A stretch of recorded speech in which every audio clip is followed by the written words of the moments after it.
dừa nghe cả nhà. Bây giờ mình đang chuẩn bị là mình cắt cọ để mà bón phân dừa cho dừa nó tốt nha. Đó. Đây là đất trồng dừa nha. Đây. Giờ mình đang chuẩn bị cắt cỏ nha. Đây. Đó.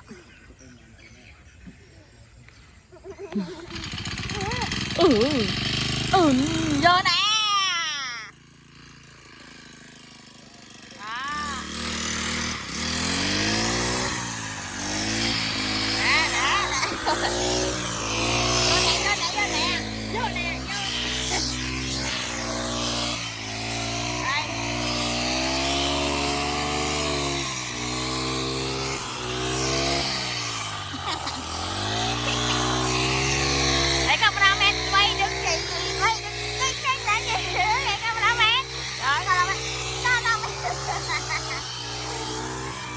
Đâu?